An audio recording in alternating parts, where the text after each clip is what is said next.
Hello everyone, आप सब कैसे हैं। मैं doctor Anju, एमएसपीटी neurology.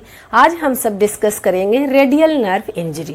Radial nerve injury को ही बोलते हैं radial nerve palsy, radial neuropathy, wrist drop, hand drop.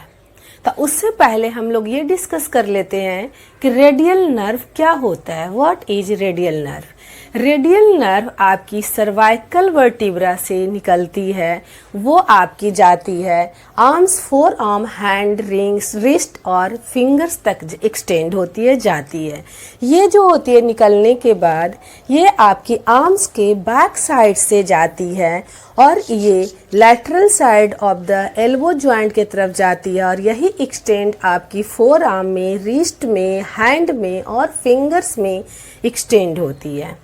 उसके बाद रेडियल नर्व ही रिस्पॉन्सिबल होता है आपकी ट्राइसेप्स के मूवमेंट को कंट्रोल करने में, और इतना ही नहीं आपकी रिस्ट जॉइंट और हैंड मूवमेंट को भी कंट्रोल करता है, प्लस इसकी सेंसेशन को भी कंट्रोल करता है। आप एक्टिविटीज़ कर रहे हैं उसकी सेंसेशन को कंट्रोल करता है।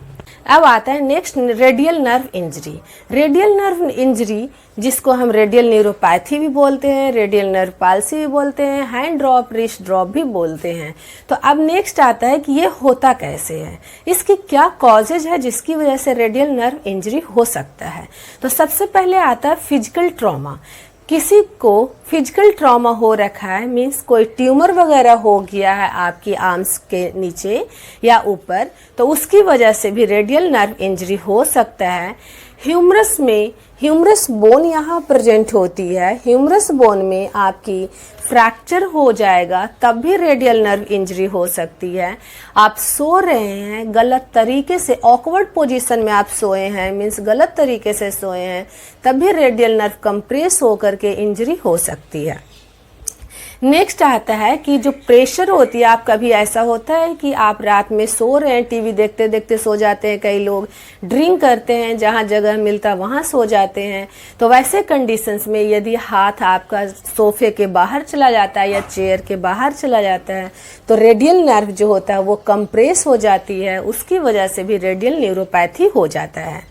उसके बाद नेक्स्ट आता है एक्सिलरी क्रच यूज करते हैं। जिनको चलने में प्रॉब्लम होती है वो एक्सिलरी क्रच यूज करते हैं, होल्ड करते हैं। तो एक्सिलरी क्रच इम्प्रॉपर टेक्निक से यूज करेंगे तब भी उनको रेडियल नर्व पाल्सी हो सकता है, रेडियल न्यूरोपैथी हो सकता है।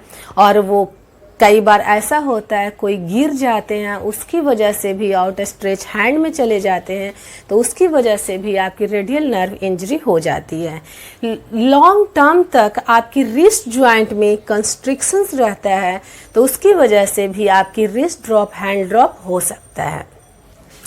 तो ये तो था कॉजेज। आपको जब ये सारे कॉजेज है तो आपको लगेगा कहीं रेडियल नर्व पाल्सी तो नहीं है, ये रेडियल नर्व इंजरी तो नहीं है। तो इस कंडीशंस में आप सिम्टम्स को ध्यान में रखेंगे कि ये सिम्टम्स हमारे अंदर आ रहा है कि नहीं आ रहा है। तो सिम्टम्स में आते हैं, सबसे पहले सिम्टम्स होता है नमनेस, जो सुनपन कहते हैं उसे। उस आपके हाथ में, आर्म्स में, फोर आर्म में, हैंड में, फिंगर्स, रिस्ट में आपकी नमनेस फील होगा, मीन्स सुनपन लगेगा। दूसरा आता है कि टिंगलिंग सेंसेशन फील होती है, जैसे आपकी सुई चुभती है वैसे टाइप के आपको फील होगा, टिंगलिंग सेंसेशन होगा। कभी कभी बर्निंग पेन भी फील होता है, और कभी कभी ऐसा होता है कि आपको पेन लेस होता है, आपकी मूवमेंट तो नहीं होता है, टिंगलिंग सेंसेशन होता है लेकिन आपको पेन नहीं होगा, पेनलेस हो जाता है और आपकी मूवमेंट भी नहीं होता है। हैंड ड्रॉप, रिस्ट ड्रॉप होगा तो आपकी हैंड भी नहीं होगा और आपकी क्या होगा, पेन भी नहीं होगा। नेक्स्ट आता है वीकनेस। आपके रिस्ट और हैंड में बहुत वीकनेस होगा और आप अपने इस तरह के मूवमेंट को नहीं कर पाइएगा, जैसे आपके मुट्ठी बंद करना हो, कोई एक्टिविटीज़ करना हो, तो ऐसे कंडीशंस में आपकी ये नहीं कर पाएगा, क्योंकि ये इतना वीक हो जाता है कि वो अपनी एक्टिविटीज़ नहीं कर पाता है। तो ये सारे जो सिम्टम्स हैं, इससे आप समझ जाएंगे ये सारे सिम्टम्स आपके बॉडी में आ रही है, आपके हाथ में फील हो रहा है, तो इसका मतलब है कि आपको रेडियल नर्व इंजरी है। डायग्नोसिस में क्या करते हैं कि एक उसमें टेस्ट करते हैं, जैसे कि हम सारे प्रीवियस वीडियोस में हमने आपको डायग्नोसिस ट्रीटमेंट बताया है, और वैसे ही डायग्नोसिस में क्या होगा कि एक बहुत सिंपल टेस्ट है कि आप उससे भी समझ जाएंगे कि रेडियल नर्व इंजरी है कि नहीं है, radial neuropathy, hand drop, radial nerve palsy है या नहीं है। तो आप क्या करेंगे, पैसिवली दूसरे हाथ से या फिर किसी को बोलेंगे कि आप जो है शोल्डर की अबडक्शन करेंगे, इस तरह से आपका खुद अपने हाथ से भी कर सकते हैं। इस तरह से हमने अबडक्शन कर दिया, 90 डिग्री तक अबडक्शन करना है आपको, और ये ऐसे नहीं रखना है, इस तरह से रखना है, क्योंकि ये हो गया इंटरनल रोटेशन।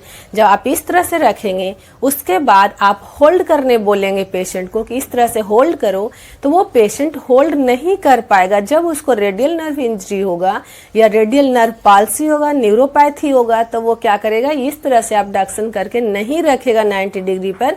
वो क्या करेगा, इस तरह से धीरे धीरे स्लोली वो क्या करेगा, हाथ को नीचे कर पाएगा। इस तरह की मूवमेंट को वो होल्ड नहीं कर पाएगा। जब इस तरह से उसका हाथ नीचे आ जाएगा धीरे धीरे, मीन्स उसको रेडियल नर्व पाल्सी है। उसको नहीं होगा तो वो अबडक्शन करेगा 90 डिग्री तक, तो इस तरह से वो 1 से 2 मिनट तक होल्ड कर सकता है।